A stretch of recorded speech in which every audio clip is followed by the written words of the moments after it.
파트 3. 결혼은 하나됨이다. 하나님과 하나되는 싱글은 아름답다. 내가 결혼하지 아니한 자들과 과부들에게 이르노니 나와 같이 그냥 지내는 것이 좋으니라. 고린도전서 7장 8절 말씀. 맨해튼의 교회를 개척했을 때 가장 먼저 눈에 들어왔던 점은 교인들 가운데 독신이 무려 80%에 이른다는 사실이었다.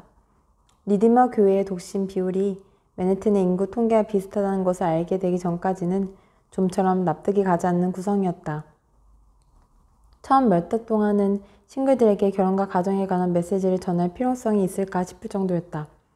하지만 그릇된 생각임을 금방 깨닫고 1991년 여름과 가을에 결혼을 주제로 9차례에 걸쳐 설교를 했으며 그 내용이 이 책의 뼈대가 되었다.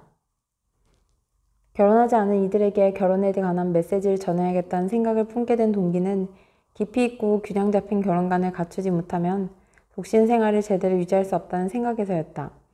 시각이 잘못되어 있으면 결혼에 대한 기대가 넘치거나 모자라기 마련인데 어느 쪽이든 바람직하지 않은 모습이다. 바울은 고린도전서 7장에 이렇게 적고 있다. 내가 아내에게 매였느냐 노이기를 구하지 말며 아내에게서 노였느냐 아내를 구하지 말라.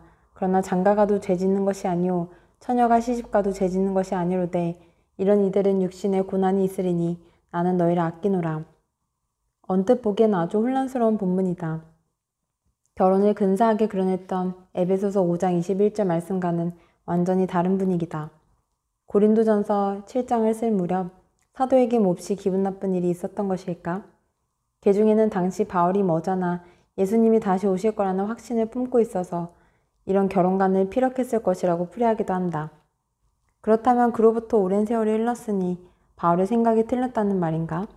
하지만 바울은 곧바로 덧붙인다. 형제들아 내가 이 말을 하노니 그때가 단축하여진 고로 이후부터 안에 있는 자들은 없는 자같이 하며 우는 자들은 울지 않는 자같이 하며 기쁜 자들은 기쁘지 않은 자같이 하며 매매하는 자들은 없는 자같이 하며 세상 물건을 쓰는 자들은 다 쓰지 못하는 자같이 하라. 이 세상의 외형은 지나감이니라. 여기서 때가 얼마 남지 않았으니 라는 표현 뒤에 복잡한 역사의 식이 깃들어 있음을 알 수 있다. 바울은 한 세대와 다음 세대가 중첩되며 변해가고 있음을 가르쳤다. 구약시대의 선지자들은 언젠가 메시아가 오시면 낡은 질서, 죽음이 득세하고 축복이 흐려진 이 질서가 끝나고 만물이 바로 서며 죽음과 부패가 사라진 시대, 곧 하나님이 통치하시는 새로운 나라가 시작될 것이라고 예언했다. 그리고 예수님은 이 세상에 오셔서 자신이 메시아임을 선언하셨다. 하지만 놀랍게도 왕좌에 오르지 않으시고 오히려 십자가를 지셨다. 심판하시기는커녕 도리어 심판을 받으셨다. 이것은 무슨 의미일까? 이제 회개하고 믿기만 하면 누구나 들어갈 수 있는 하나님 나라를 여셨지 않는 것이다. 하나님 그리고 이웃과의 관계를 바로잡아주며 세상을 치유할 수 있는 주님의 권세가 지금 우리 가운데 역사하고 있다. 하지만 현실 세계는 아직 끝나지 않았고 우리는 여전히 부패와 질병, 죽음이 춤추는 땅에 살고 있다. 세대의 중첩이란 그런 의미다. 그리스도가 세상에 오시면서 하나님 나라, 하나님의 권세가 무피조물들을 다시 회복시키시는 하나님의 나라가 도래했지만 아직 이 땅에 온전히 실현된 상태는 아니라는 말이다. 낡은 세상은 아직도 이곳에 존재하며 비록 예상보다 더 오래 지속되고 있긴 하지만 언젠가는 반드시 끝나게 되어 있다. 바울의 말 맞다나 지금도 사라져가고 있다. 다른 말로는 세상이 여전히 존재하고 이 땅의 사회적이고 물질적인 관심사들 또한 여전히 이어지며 우리는 그 안에서 계속 살아가고 있다는 것이다. 너나 없이 내일을 향해 한 걸음 한 걸음 내딛고 있는 것이다. 하지만 하나님이 준비하신 미래를 확신하기에 세상에 속한 일들을 대하는 마음가짐은 남다를 수밖에 없다. 성공을 기뻐하지만 날뛰지 않고 실패에 아파하지만 무너지지 않는다. 하나님은 우리가 장차 누리게 될 참다운 기쁨을 보장하시는 까닭이다. 그러므로 세상에 속한 일들로 기뻐하되 거기에 매몰되어서는 안 된다. 그렇다면 이런 원리는 결혼과 가정에 어떻게 적용될 수 있을까? 바울은 결혼하든지 혼자 살든지 둘 다 나쁘지 않은 조건이라고 말한다. 결혼했다 해서 지나치게 들뜰 것도 없고 그렇지 않다 해서 지나치게 실망할 것도 없다.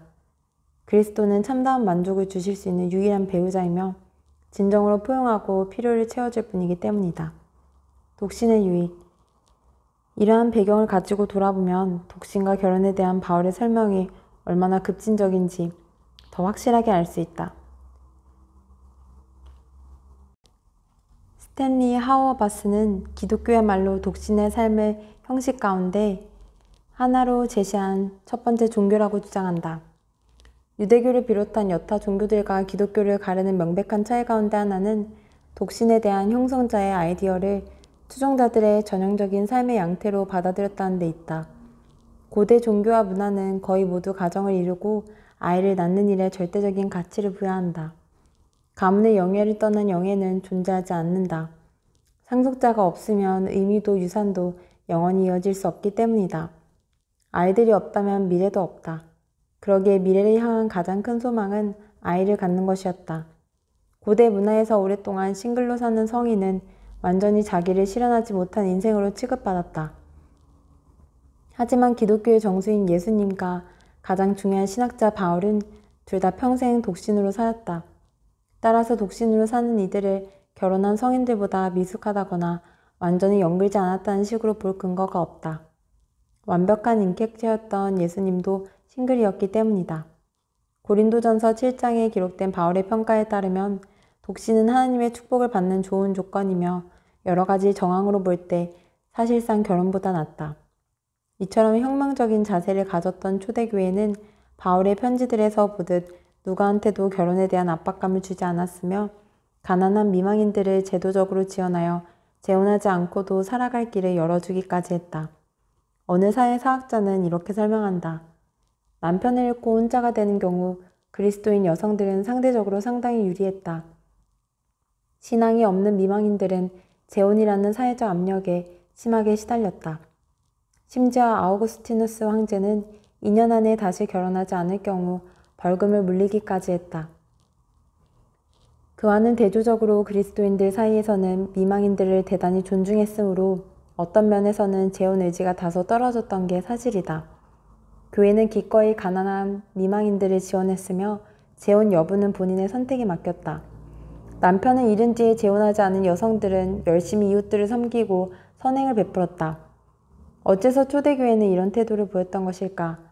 복음을 받아들이고 미래에 완성될 나라에 대한 소망을 품었기에 결혼에 크게 연연하지 않은 것이다. 당시에는 상속받을 자식 없이 사는 인생만큼 급진적인 삶은 없었다. 자식들은 의미있게 사는 주요한 방법이었다. 아들, 딸들이 없다면 죽고 난 뒤에 누가 기억해 주겠는가? 노후의 보살핌을 받을 수 있다는 점에서 자녀들은 하나의 안전장치이기도 했다. 반면 신앙을 가진 싱글들은 가족이 아니라 하나님이 미래를 보장해 준다고 믿었다. 그리스도인 싱글들은 가족들이 아니라 주님을 소망으로 삼았다. 하나님은 다양한 방법으로 그리스도인들의 미래를 보장해 주신다. 우선 참다운 가정인 교회를 주셔서 그리스도 안에서 형제자매, 아버지, 어머니를 갖게 하신다. 하지만 궁극적으로 그리스도인의 유산은 새 하늘과 새 땅이 열리는 날 완성될 하나님 나라이다. 하워바스는 계속해서 이 소망이 독신으로 사는 그리스도인들로 배우자와 자녀 없이도 만족스러운 삶을 살 뿐만 아니라 이 어두운 세상에 기꺼이 들어가게 해준다고 지적한다. 그리스도인들은 자녀에게 소망을 두지 않고 오리와 아딜딸을 소망의 사연으로 본다. 하나님이 이 세상을 버리지 않으셨다는. 불행하게도 서방 세계의 교회들은 독신이 유익하다는 생각을 접은 듯하다. 기껏해야 인생의 차선책쯤으로 여기는 분위기가 역력하다. 페이지 벤튼 브라운은 하나님이 복 주려고 택하신 사람이라는 유명한 글에서 교회가 독신을 설명하는 여러 가지 방식들을 열거한다. 하나님 한 분만으로 만족하는 삶을 살다 보면 주님이 곧 너의 짝을 보내주실 거야. 마치 자족하는 생활을 해야 은총을 입는다는 의미처럼 들린다. 넌 눈이 너무 높아. 마치 변덕스러운 기분과 까다로운 요구 때문에 하나님이 지치셨다는 말처럼 들린다. 싱글이니까 온 마음을 다해 주님의 일을 할 수 있겠다. 마치 하나님이 결혼한 이들은 거둘 수 없는 거룩한 역사를 행하시려고 정서적인 순교를 요구하신다는 소리 같다. 멋진 짝을 만나기 전에 먼저 너를 멋지게 다듬으시려나 보다. 마치 충분히 거룩해진 뒤에야 결혼을 상급으로 주신다는 말처럼 들린다. 이런 이야기들의 밑바닥에는 독신 생활이라는 것이 결혼할 만큼 성숙되지 못한 사람들이 결핍을 겪고 있는 상태라는 전제가 깔려 있다.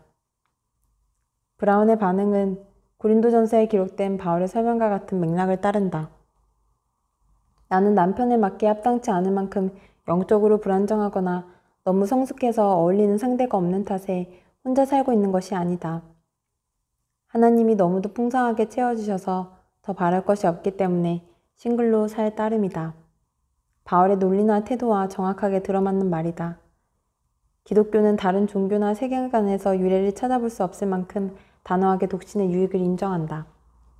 결혼은 실제가 아닌 그림자다. 오늘날은 어떠한가?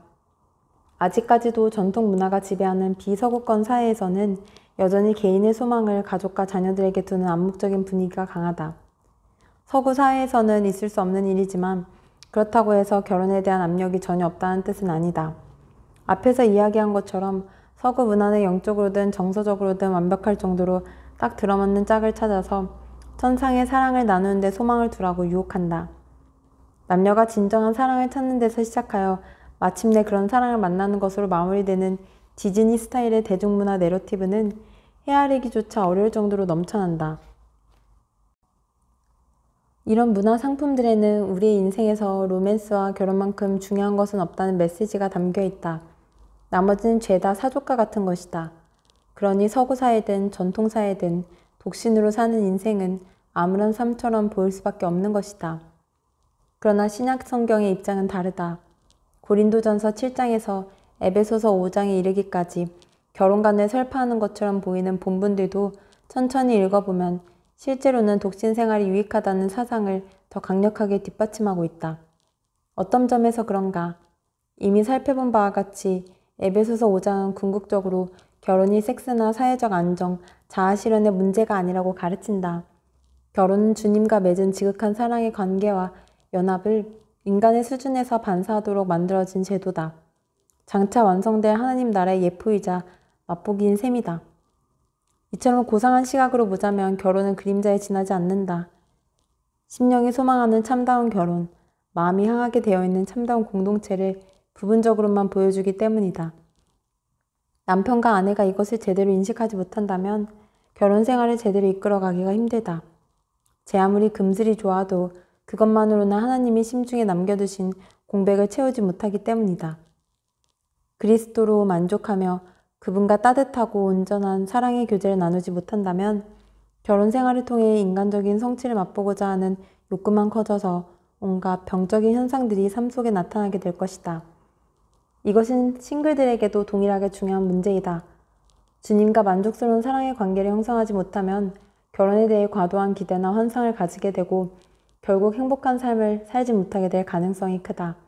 하지만 싱글들이 그리스도와 결혼한 삶에서 안식을 얻고 기쁨을 누린다면 무언가 불만스럽고 부족하다는 생각에 빠지지 않고 독신 생활을 적절히 이끌어갈 수 있을 것이다. 혼자 사는 이들도 지금부터 이 영적인 숙제를 붙들고 씨름하는 것이 바람직하다. 왜냐하면 결혼을 우상으로 숭배하는 정서는 독신 생활을 왜곡시킬 뿐만 아니라 훗날 짝을 만나게 된 뒤에도 결혼 생활을 뒤틀어 놓을 수 있기 때문이다. 그러므로 기다릴 이유가 없다. 결혼과 가정이 마음에서 차지하는 지위를 격화시키라. 하나님을 앞세우고 독신 생활의 유익을 만끽하라. 남성과 여성이 이루는 온전함과 독신. 남성과 여성은 나머지 한쪽이 없으면 어느 면에서든 불완전하다는 이야기를 했었다. 그렇다면 어떻게 독신으로 사는 것이 함께 사는 것보다 유익할 수 있을까? 대답은 항상 같다.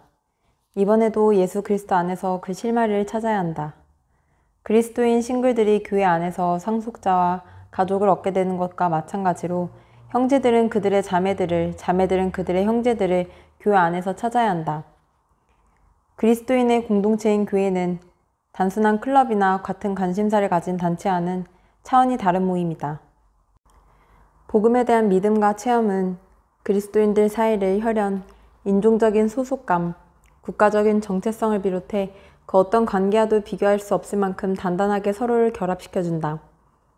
그리스도가 십자가에서 베푸신 은혜를 경험하고 회개를 통해 구원을 경험한 사람들은 세상과 자신에 대한 가장 기본적인 신념과 동시에 동일한 신앙을 가진 다른 그리스도인들과도 깊은 동질성을 경험하게 된다.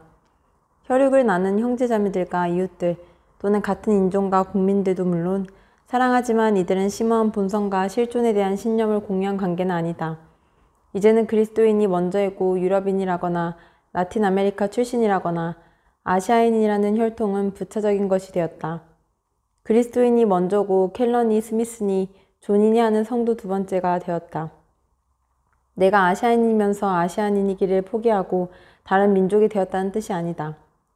아시아인으로 예수를 믿었으면 라틴 아메리칸 그리스도인이 아니라 아시안 그리스도인이다. 기본적인 신념들에 있어서는 묻 그리스도인들과 공유하지만 그 밖의 마음과 생각에 적잖이 영향을 미치는 중요하고 의미 있는 습관들은 같은 문화권이나 고향 사람들의 영향을 받을 수밖에 없다는 것이다. 성경은 저마다 같은 신념과 상관없이 가족들을 사랑하고 보살피라고 강력하게 주문하고 있다. 그럼에도 불구하고 결국 복음은 그리스도인들끼리 견고하게 묶어주며 교회를 궁극적인 가정이자 동족으로 삼게 한다. 이것은 강력한 그리스도인 공동체에 속한 싱글들이 형제 자매나 가족, 특히 동기 간의 관계 속에서 크로스 젠더가 주는 풍요로움을 맛볼 수 있다는 뜻이다.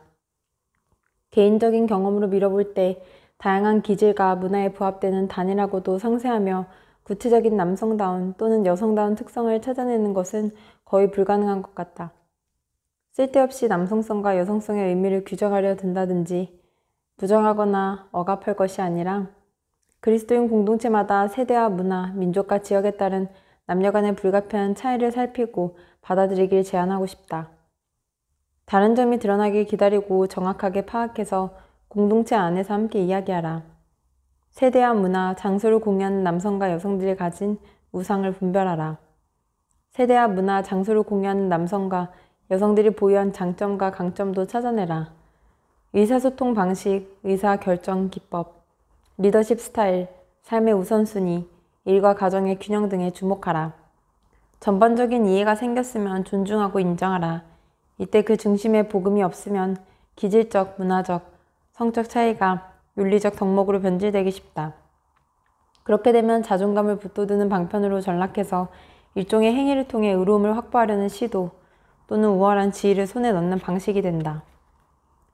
6장에서 캐시는 결혼을 하게 되면 필연적으로 배우자가 사람을 대하는 방식이나 상황을 해석하고 반응하는 방식에 대해 늘 곁에서 관찰하게 된다는 것을 지적했다.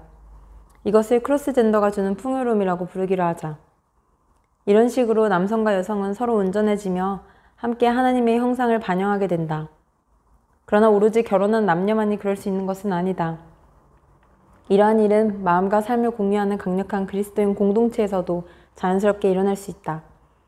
형제 자매들이 이처럼 상호작용을 해가며 사역하는 곳에서는 자연스레 크로스젠더가 주는 풍요로움이 깃들기 마련이다. 물론 결혼 관계에서보다는 농도가 옅겠지만 협력의 경험은 결코 결혼에 뒤지지 않는다. 결혼은 이성과 쌓는 우정의 범위를 아무래도 제한받지만 그리스도인 공동체에 속한 싱글들은 남성과 여성 모두에 걸쳐 한층 광범위한 교우관계를 형성할 수 있다. 결혼을 우상으로 삼지 말라. 독신을 바라보는 기독교의 시각은 독보적이라 해도 지나치지 않다. 전통적인 사회 통념과 달리 기독교는 하나님 나라가 영원한 유산과 상속이라고 여기기 때문에 독신을 부정적으로 생각하지 않는다. 로맨틱한 사랑에 흠뻑 빠진 서구 사회에 달리 기독교는 그리스도와의 연합이 인간의 가장 깊은 갈망을 채워준다는 믿음을 가지고 있어서 독신을 선한 일로 파악한다. 그렇다고 해서 결혼을 두려워하거나 회피하지도 않는다. 헌신하기 싫어하는 포스트 모던 사회와는 판이한 모습이다. 서구 사회는 개인주의에 깊이 물들어 있어서 누군가를 위해 선택의 폭이 좁아지는 것을 극히 두려워하며 증오하기까지 한다. 오늘날 수많은 이들이 결혼을 간절히 원하면서도 본의 아니게 외로움 속에서 혼자 살아가는 것은 그만큼 부지불식간에 막연한 두려움에 사로잡혀 있었을지 모른다. 고독과 외로움의 고통을 감내할 만큼 결혼이 두려운 것이다. 전통사회는 결혼을 우상으로 삼는 경향이 있는 반면 가족과 종족의 삶을 근간으로 삼는 탓이다. 현대사회는 그 자리에 독립성을 안치고 있다. 개인의 선택과 행복을 신처럼 떠받드는 까닭이다. 전통적인 결혼이 사회적인 의무, 안정, 지위 따위를 조차 이뤄졌다면 오늘날은 개인적인 성취가 결혼 사유의 대부분을 차지한다. 물론 타당한 부분들이 있지만 복음이 마음과 생각을 바꿔놓지 않는 한 그렇게 시작한 결혼은 극단적인 양상을 보일 가능성이 크다. 결혼에 대한 두려움은 병적인 문제들을 일으킨다.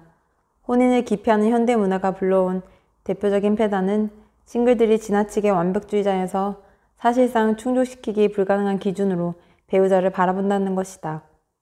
불행하게도 이런 완벽주의는 전형적인 남성상과 여성상을 빚어낸다. 여성들은 돈 많은 파트너를 구하고 남성들은 완벽한 외모를 가진 여성을 찾는다. 결국 오늘날의 데이트는 몹시 천박한 인간 거래 시장으로 변질된 가능성이 크다. 애인이나 파트너 또는 배우자에게 매력적인 인상을 주려면 외모를 가꾸고 돈을 벌어야 한다. 이렇게 아리따거나 부유한 파트너를 구하는 것은 자신의 자존감을 위해서다. 훌륭한 예들도 적지 않지만 그리스도인 싱글들도 대부분 비슷한 궤적을 좇는다고 말하는 것이 맞을 것이다.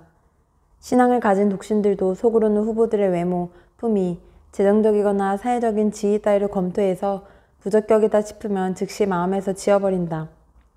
이 역시 성적인 매력과 돈이라는 현대 문화의 우상들에 휘둘리는 그리스도인 싱글들의 슬픈 모습이다. 그들은 이미 아름다운 모습을 다 갖춘 누군가를 만나는 그날이 오기를 기다리고 있다. 앞에서 이야기한 것처럼 결혼을 부부가 서로 희생적인 섬김과 영적인 우정을 나누며 영광스러운 미래의 모습을 빚어가는 도구로 본다면 어떤 방식으로 결혼을 추구해야 할 것인가?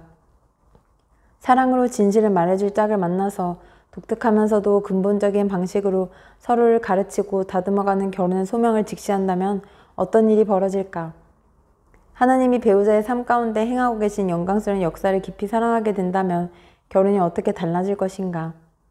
이러한 결혼관은 결국 믿어지지 않을 만큼 만족스러운 결과를 가져오지만 아이러니컬하게도 현대인들이 기대하는 것처럼 수고와 희생이 따르지 않는 편안하고 피상적인 방법을 통해서는 아니다.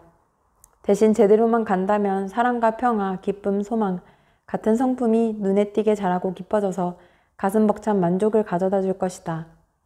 수많은 싱글들이 자신과 마음이 잘 맞고 명석하며 아름다운 파트너를 찾고 있다. 반면 어떤 이들은 독신이 기껏해야 진짜 백이 인생이 시작되길 기다리는 대기실 정도고 나쁘게 보자면 비참한 고통의 도가니에 지나지 않는다고 생각한다.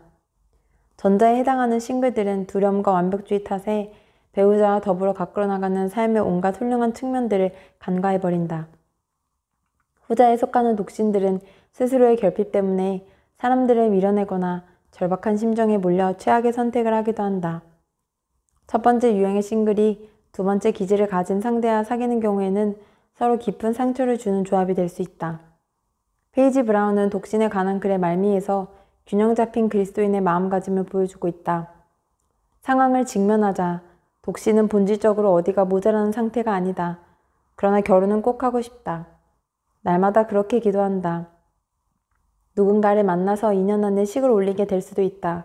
하나님은 늘 좋은 길로 나를 이끄셨기 때문이다. 다시는 데이트를 못할지도 모른다. 하나님은 늘 좋은 길로 나를 이끄셨기 때문이다. 모름지기 균형이란 이런 마음가짐을 가리킨다. 짝짓기 문화의 출현. 신랑감, 신부감을 찾는 데 관심이 많은 싱글들을 위한 실제적인 지침에는 어떤 것이 있을까? 먼저 오랜 세월 동안 여러 세대를 거치면서 어떤 해답들이 있었는지부터 강력하게 살펴보는 것이 좋겠다. 고대는 물론이고 18, 19세기 미국에서만 하더라도 결혼은 중매가 일반적이었다. 제인 오스틴의 소설에서 보듯이 로맨틱한 사랑도 결혼의 이유가 되었지만 그것은 여러 가지 이유 가운데 하나였을 뿐이고 오히려 사회적, 재정적 동기가 훨씬 더 강했다. 결혼 정년기에 이른 자녀들은 집안이 선호하는 가문을 자제하여 결혼해야 했다. 집을 마련할 능력을 가진 남자나 자식을 낳아줄 여자와 결혼하는 것이 전부였다. 하지만 19세기 후반에 들어서면서는 사랑이 결혼 동기에서 차지하는 비중이 더 커지기 시작했고 구혼 풍조가 자리 잡게 되었다. 여자가 기별을 넣어 남자를 앞마당이나 거실로 불러내면 함께 시간을 보내는 시기였다. 남자는 여자의 집으로 초대되었고 여자 쪽 가족들은 신랑 후보의 면모를 관찰했다. 흥미롭게도 연락을 보내고 만남을 주도하는 특권은 여자 쪽에 있었다. 새로운 세기가 열리고 얼마쯤 지난 뒤부터 현대적인 개념의 데이트가 나타났다. 용어 자체는 1914년경 인쇄 매체를 통해 처음 등장했다. 이제 남성은 상대의 집으로 찾아갈 필요 없이 흥미거리가 있는 곳으로 여성을 불러내어 서로 알아가는 시간을 가지게 되었다. 데이트는 사회 전반으로 급속하게 번져나갔다.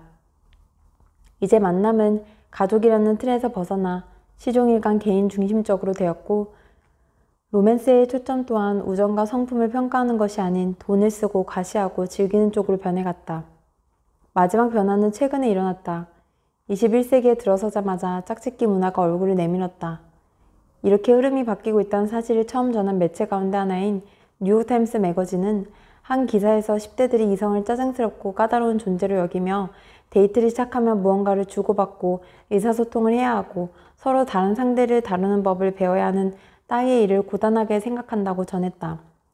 그런 번거로움을 피할 셈으로 파트너를 만나자마자 곧장 섹스로 들어가는 새로운 방식이 개발되었다. 짝짓기는 관계를 고려하지 않고 단순히 섹스를 위한 만남이다. 짝짓기가 끝난 뒤에 계속 데이트를 하고 싶은 마음이 들 수도 있고 그렇지 않을 수도 있지만 그것이 전제 조건은 아니다. 짝짓기 문화의 출현은 독신 남녀들에게 결혼을 위한 만남의 장이 뚜렷이 제공되지 않았다는 반증이기도 하다. 여기에 대응해서 가족과 공동체가 결혼에 더 깊이 관여하는 쪽으로 변모하려는 전통적인 신앙 공동체들도 우후죽순처럼 나타나고 있다. 예를 들어 정통 유대인 공동체에는 친구와 친척들이 어울릴 만한 파트너를 추천하여 데이트를 주선하는 쉬드크라는 전통적인 프로그램이 있다. 예전에 널리 유행하던 방식들을 다시 끄집어내서 만남에 활용하는 복음주의 공동체들도 있다. 그리고 아버지들이 나서서 적절한 짝을 고르고 사귀는 과정을 이끌어가는 아버지 주도형 구혼도 등장했다.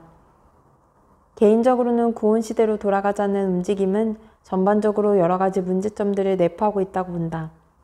전통사회가 품고 있는 갖가지 우상에 대한 고려가 없고 인류 사회사의 특정한 순간을 제도화하려는 자세부터가 바람직하지 않다고 생각하기 때문이다.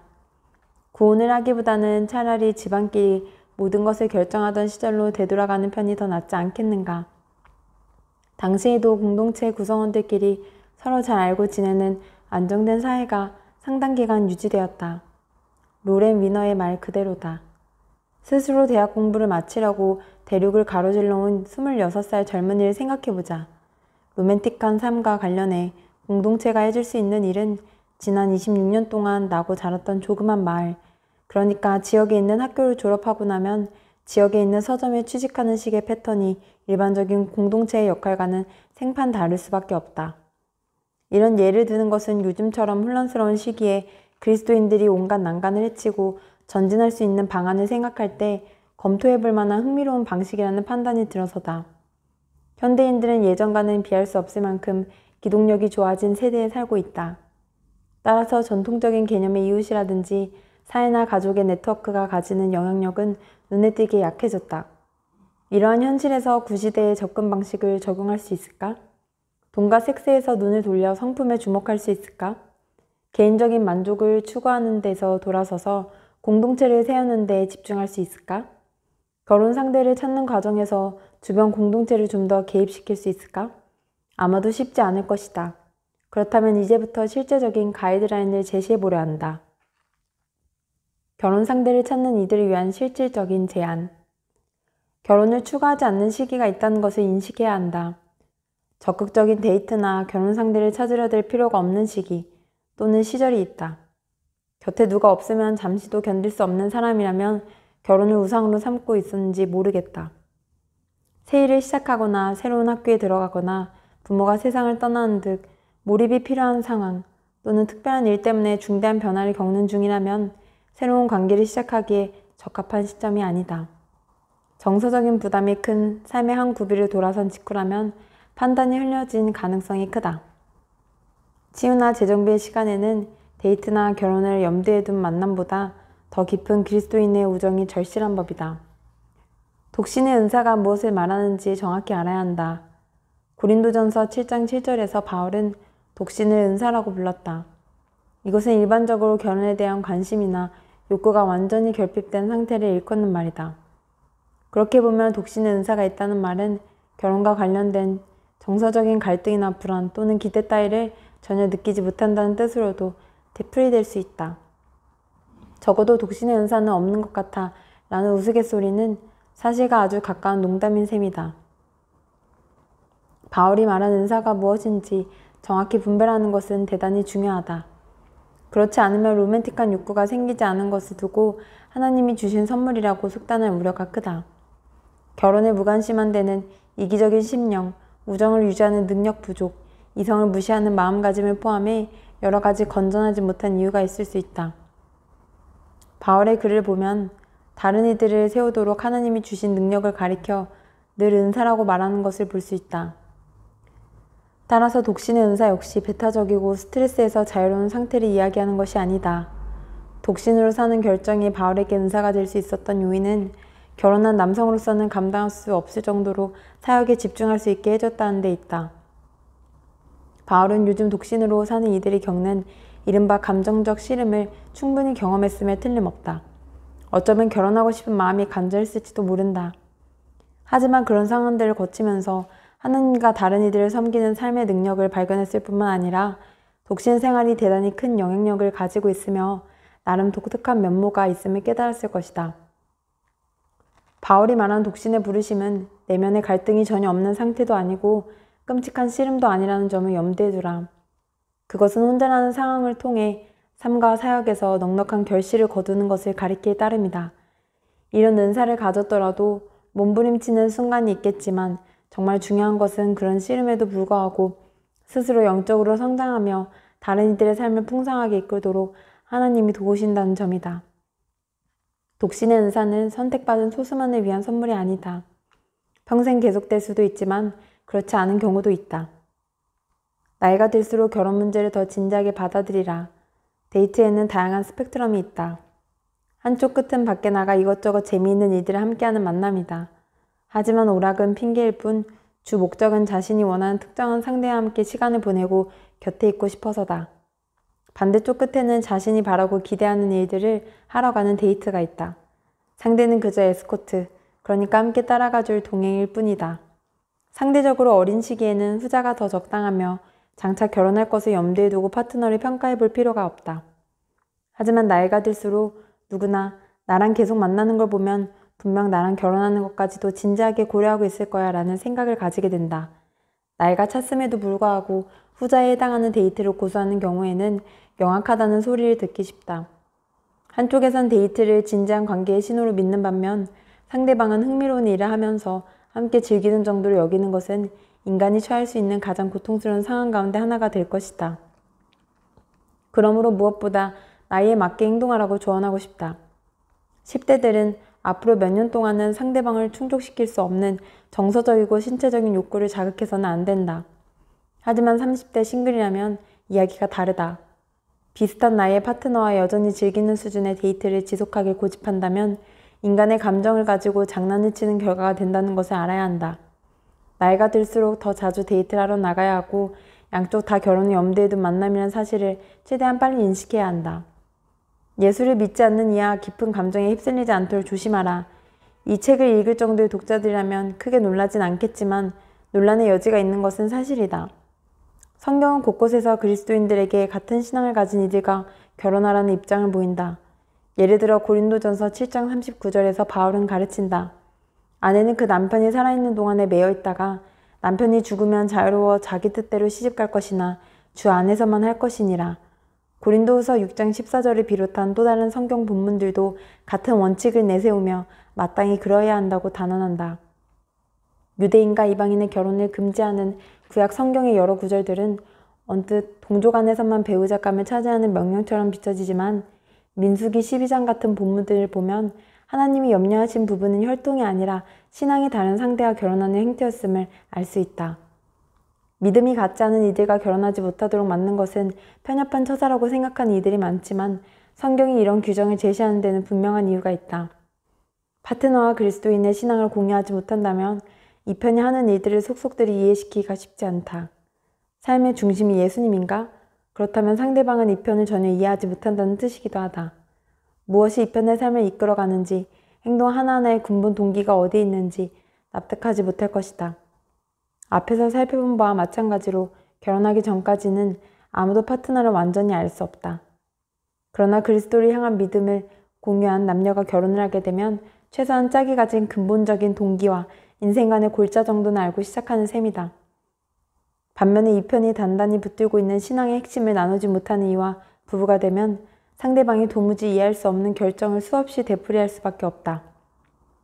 삶의 일정 부분이 배우자에게는 불투명하고 비밀스러운 영역으로 영원히 남게 될 것이다. 결혼이 주는 친밀감의 정수는 마침내 자신을 정확하게 알고 자신을 있는 그대로 받아들여주는 일을 얻게 되는 데 있다. 배우자는 실상을 감추거나 꾸밀 필요 없이 자신을 고스란히 드러낼 수 있어야 하며 상대방도 이쪽의 전모를 알고 파악하는 사람이어야 한다. 그런데 그런 짝이 그리스도인이 아니라면 이 편의 심중을 전혀 헤아릴 수 없을 것이다. 예수님을 믿지 않는 이와 결혼을 하면 갈 수 있는 길은 오로지 두 갈래뿐이다. 하나는 점점 투명성을 잃어버리는 길이다. 정상적이고 건전한 삶을 꾸려가는 그리스도인이라면 무슨 일을 하든지 그리스도와 복음을 염두에 둘 것이다. 영화를 보면서도 그리스도를 떠올리고 결정을 내릴 때도 주님이 제시하신 원칙들을 토대로 삼는다. 하루하루 성경에서 읽은 내용들을 되씹는다. 주님을 좇는 제자로서 자연스럽고 투명하게 이런 생각을 하겠지만 배우자는 그 모든 것을 짜증스럽거나 괴롭거나 심지어 불쾌하게 받아들이기 마련이다. 당신이 이 정도로 신앙이 미쳐 사는 줄은 꿈에도 몰랐어요 라는 소리를 들을 가능성도 크다. 불화가 반복되면 믿음을 숨기게 될지도 모른다. 나머지 한 갈래는 더 끔찍하다. 의식의 중심에서 그리스도를 몰아내는 길이기 때문이다. 그리스도를 향한 열정이 차갑게 식어버리고 모든 영역에서 주님께 헌신적인 삶을 살아야 한다는 생각을 의도적으로 지워버리게 되는 것이다. 그리스도를 중심에 오시면 배우자로부터 따돌림을 받게 될까 두려워 마음과 생각의 중심에서 주님을 끌어내리는 것이다. 두 길의 끝은 두말할 것도 없이 비참하다. 굳이 예수님을 믿지 않는 파트너와 결혼하지 말아야 하는 이유가 여기에 있다. 가장 포괄적인 면에서 매력을 찾을 줄 알아야 한다. 만일 절제할 수 없거든 결혼하는 것이 낫다고 가르치는 고린도전서 7장 9절은 결혼에 관한 바울 서신의 말씀들 가운데 비교적 오해가 많은 본문이다. 대부분은 부정적인 느낌으로 이 구절을 읽는다. 사도는 마치 이렇게 이야기하고 있는 듯하다. 수양이 부족해서 욕구를 제어할 힘이 없다면 망설이지 말고 어서 결혼하도록 하라. 하지만 바울의 진심은 전혀 부정적인 것이 아니다. 사도의 말뜻은 누군가에게 뜨거운 연정을 느끼거든 그이와 꼭 결혼하라는 것이다. 사랑하게 결혼하겠다고 좋고 말고 라는 뜻이기도 하다. 성경학자 로이 시안파와 브라이언 로스너의 주장에 따르면 여기서 바울은 로맨틱한 열정을 무시하고 오로지 비즈니스에 도움을 주고 뒤를 이을 자녀들을 생산하기 위해 결혼하는 것이 마땅하다는 후기 스토아학파의 사고방식을 단호하게 거부하고 있다고 말한다. 아울러 당대 이방 저술가들과 달리 성적인 열정은 결혼하지 않은 성적 파트너를 통해서도 발전시킬 수 있다는 폭념도 배격한다. 열정은 반드시 배우자를 향해야 한다는 것이다. 이렇게 바울은 결혼 상대를 고를 때 끌리는 느낌도 중요한 요소 가운데 하나라고 지적한다. 하지만 이 책 전반에 걸쳐 줄곧 이야기해온 결혼의 소명이란 주제 속으로 한 걸음 더 깊이 들어갈 볼 필요가 있다. 결혼 정년기의 남녀가 신체적으로 끌리는 것은 지극히 당연한 일이다. 하지만 그저 신체적인 면을 넘어서는 더 깊은 매력에서 출발한다면 감정이 더 두터워질 것이다. 됨됨이나 성령의 열매 같은 것에 끌리는 면도 있을 것이다. 건국 초기의 미국 철학자 조나단 에드워즈는 인간 내면에 존재하는 참다운 미덕은 정말 아름답다고 했다. 복음에서 오는 만족, 평안, 기쁨 같은 것이다. 결혼이 서로를 도와서 하나님이 지으신 뜻대로 영광스럽고 독특한 존재가 되게 하는 수단이라는 사실은 이미 여러 차례 이야기한 바 있다. 결혼할 커플은 상대방에게 당신이 어떻게 변해가고 있고 마침내 어떤 존재가 될지 잘 압니다. 당신의 빛나는 미래가 날 이끕니다. 라고 고백할 수 있어야 한다. 궁극적으로 결혼 대상자는 이른바 가치관의 일부가 되어야 한다. C.S. 루이스는 좋아하는 책, 음악, 장소 또는 지난날의 한 시점을 연결하는 보이지 않는 끈이 있다고 했다. 무언가가 방아쇠를 당겨 하나님이 주시는 주체할 수 없는 기쁨과 맞닥뜨리게 하는 건 말이다. 레너드 번스타인은 불가지론자였음에도 불구하고 베토벤 교향곡 5번을 들으면 하나님이 살아계신다는 확신이 든다고 했다. 같은 곡을 들어도 내게는 그만한 감흥이 없다. 하지만 이처럼 누구에게나 마음이 움직이고 장차 다가올 하나님 나라를 갈망하게 되는 무언가가 있게 마련이다. 예수를 믿지 않는 이들은 그것을 더 나은 무언가를 향한 달콤 쌉싸름한 열망쯤으로 해석할 것이다. 이러한 성품이나 소명, 미래상이나 가치관 같은 것이 바로 평생 자신의 짝이 될 이에게서 찾아야 할 포괄적인 매력이다. 하지만 많은 이들이 상대의 얼굴 생김새와 돈을 토대로 결혼을 결정하고 결국 합당한 존중과 존경을 주고받지 못한 채 평생을 살아가고 있다. 마음에 큰 다짐을 하고 돈, 외모, 반짝거리는 요소들에 눈길을 주지 않기로 할 때 위와 같은 포괄적인 매력이 눈에 들어오기 시작할 것이다. 그렇게 되면 처음에는 다소 두려울지 몰라도 결국은 파트너에게서 결코 떨어지지 않는 매력을 보게 될 것이다. 너무 빨리 달아오르지 않도록 주의하라. 예전의 구혼 방식에서는 남녀가 가정생활, 교회생활, 공동체 생활처럼 자연스러운 환경에서 서로를 지켜볼 수 있었다. 상대방의 성품과 포괄적인 매력을 평가해볼 시간이 충분했던 것이다. 하지만 최근의 데이트나 짝짓기 문화는 로맨틱한 감정이 일어나기가 무섭게 성관계로 이어진다. 앞에서도 다루었지만 구혼 과정은 상대방의 참다운 됨됨이를 실질적으로 가늠해보는 전주국의 의미를 띈다. 평생 지속되는 사랑에 필요한 것은 감정만이 아니다. 산호라면 누구나 감정이 말라붙고 냉담해지는 시기가 있다. 하지만 부부는 그때에도 기쁘고 흔쾌한 마음으로 서로 희생하며 강한 헌신으로 서로를 섬겨야 한다. 이러한 사랑은 상대방의 성품과 미래, 부르심에 포괄적으로 끌리는 마음으로부터 비롯된다. 경우에 따라서는 데이트 초기 단계에서 자칫 깊은 사랑으로 착각할 만큼 강력한 감정에 휩쓸릴 수도 있다. 로렌 위너는 이런 감정에 대해 전곡을 찌르는 설명을 하고 있다.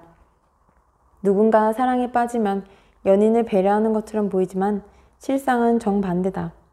배려하는 대신 집착하기 일수다. 자신을 빛내기 위해 상대를 이용한다.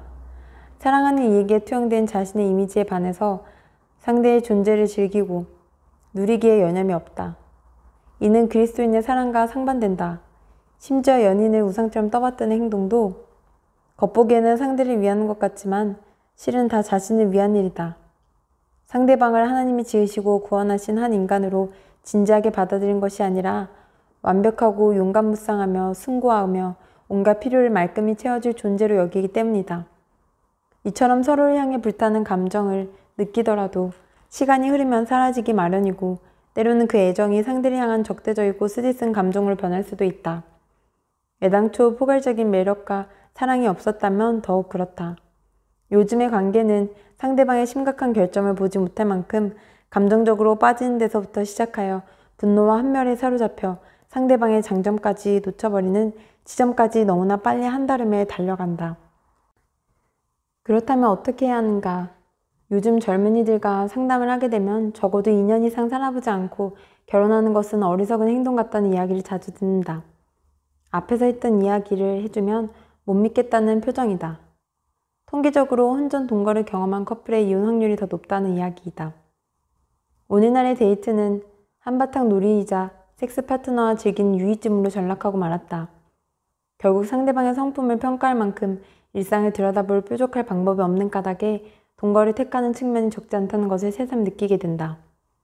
그러나 동일한 신앙을 가진 남녀가 그리스도인 공동체에 참여한다면 예전과 같은 방식으로 서로의 세계에 들어갈 기회를 얻을 수 있을 것이다. 가난한 이들을 섬기거나 성경 공부를 하거나 모임이나 예배를 참석하다 보면 파트너의 마음속 앞마당과 거실에 들어갈 길이 열리는 것이다. 이는 신앙 공동체를 통하지 않고는 쉽지 않은 일이다. 콩깍지 단계가 지나갔는지 여부는 몇 가지 질문만으로도 얼마든지 분배할 수 있다. 첨예한 갈등을 몇 차례 겪고 해결해 본 경험이 있는가? 뉘우치고 용서하는 사이클을 거쳤는가? 서로 상대를 사랑하기에 기꺼이 변할 뜻이 있음을 확인했는가? 이 질문에 대해 아니오라고 답하는 커플에는 두 가지 유형이 있다. 첫 번째는 갈등을 겪어본 적이 없는 경우다. 그렇다면 아직 서로에게 푹 빠진 상태다. 두 번째는 티격태격하기를 거듭해왔고 아직도 해결되지 않은 문제를 둘러싸고 심겨운 실험을 벌이고 있는 경우다. 이들은 아직 뉘우치고 용서하고 태도를 바꾸는 기초적인 기법조차 체득하지 못한 처지다. 양쪽 다 아직 결혼할 준비가 되지 않았다고 보아야 한다. 감정에 눈이 멀어 사리를 분별하지 못하거나 불같이 달아올랐다가 금방 식는 것을 피할 수 있는 확실한 방법은 혼전 성관계를 거부하는 것이다. 8장에서는 이처럼 해묵은 윤리에 대한 기독교적 입장과 성경적인 근거를 살펴보려고 한다. 여기서 짚고 넘어갈 것은 성행이라는 것이 상대방에 대해 제대로 파악하기도 전에 열정부터 뜨겁게 달아오르게 만든다는 사실이다. 로맨틱한 감정을 쌓기 전에 우정부터 쌓아라. 하지만 헌신을 보여주지 않는 상대의 허수아비 배우자가 되는 실수도 피해야 한다. 너무 빨리 심각한 관계에 들어가는 커플이 있는가 하면 관계를 발전시켜 결혼하기를 망설인 이들도 있다. 몇 년이 지나도 결혼에 대한 생각이 깊어지거나 진전되는 기색이 없다면 두 사람의 관계의 수준을 되짚어 보아야 한다. 둘 중 어느 한쪽이 원하는 것을 다 얻은 까닭에 애써 마지막 헌신의 단계에 이르고 싶어 하지 않을 수도 있다. 대학에 다니던 시절부터 캐시와 나는 이런 현상을 여러 차례 목격했다. 남자는 아무 관심도 없는데 여자 혼자 결혼에 목매는 것이다. 이런 일이 흔해서 우리끼리는 싸구려 여자친구 신드롬이라고 불렀다. 어떤 남녀가 상당히 오랜 시간을 함께 지냈다 치자. 이것은 남자 입장에서 보자면 이런저런 행사에 함께 다니며 대화를 나누고 맞장구 치며 들어줄 여자친구가 있다는 뜻이다. 만약 여기에 육체관계가 없다면 남자는 다른 이들에게 이 여자와 특별한 사이가 아니며 아무 관련이 없다고 이야기할 것이다. 여자 쪽에서 무슨 소리냐고 발끈하기라도 할라치면 10중8구 우린 그냥 친구일 뿐이야 라는 대답이 돌아올 것이다. 대단히 부당한 일이다. 남자는 여자에게서 동성 친구들보다 훨씬 많은 유익을 얻었다. 여자 쪽에서는 서서히 내면이 고갈되고 죽어가는 사이에 남자는 별다른 대가도 치르지 않고 결혼 관계에서만 얻을 수 있는 특전을 두루 챙겼던 셈이다.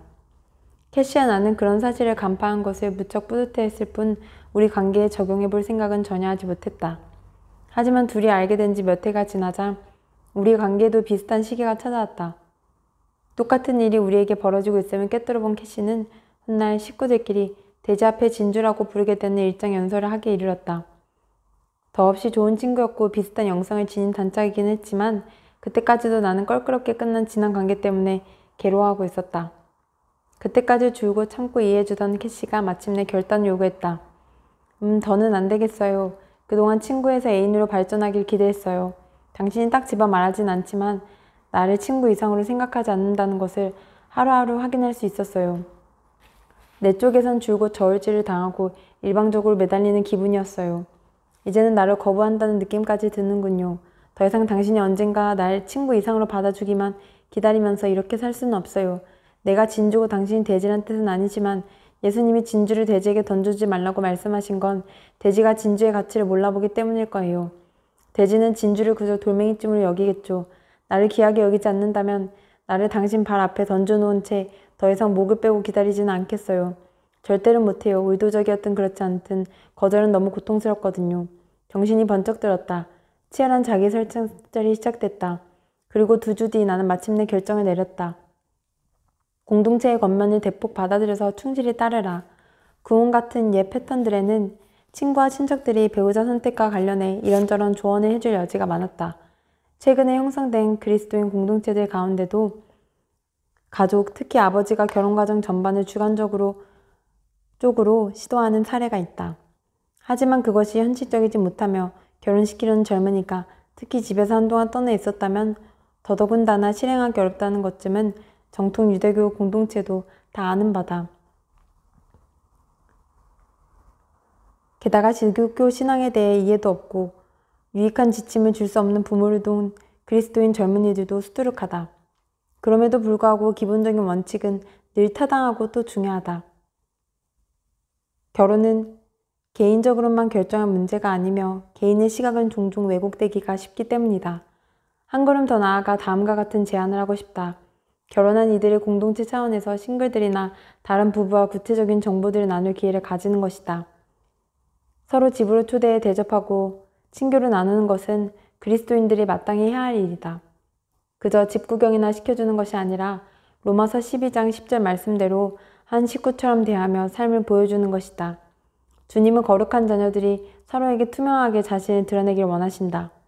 부부가 아직 미혼 또는 비혼 남녀들에게 결혼 생활의 실상을 보이되 밝고 행복한 부분만이 아니라 고되고 싸움이 필요한 영역까지 있는 그대로 보여주는 것도 좋은 방법이다.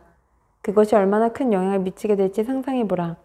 결혼이 늘 즐겁기만 한 것이 아니라 얼마나 힘든 일인지, 그러면서도 또한 얼마나 영광스러운 일인지 싱글들도 두 눈으로 확인하게 될 것이다. 결혼은 하나님이 교회에 주신 선물이다. 그리스도인들의 결혼을 통해 죄의 은혜의 회복으로 이어지는 복음의 메시지는 교회 안팎과 세상으로 널리 퍼져 나갈 수 있다. 그리스도를 두는 이들의 혼인은 복음을 선포한다. 결혼의 중요성이 여기에 있다. 그리스도인 공동체는 견고하고 위대한 결혼을 세워가는 일에 깊은 관심을 가지고 있으며 젊은 구성원들의 혼인에도 큰 힘을 쏟는다. 따라서 주님을 쫓는 싱글들은 결혼 상대를 결정하는 것이 개인의 선택에만 달린 것처럼 생각하고 행동해선 안 될 것이다.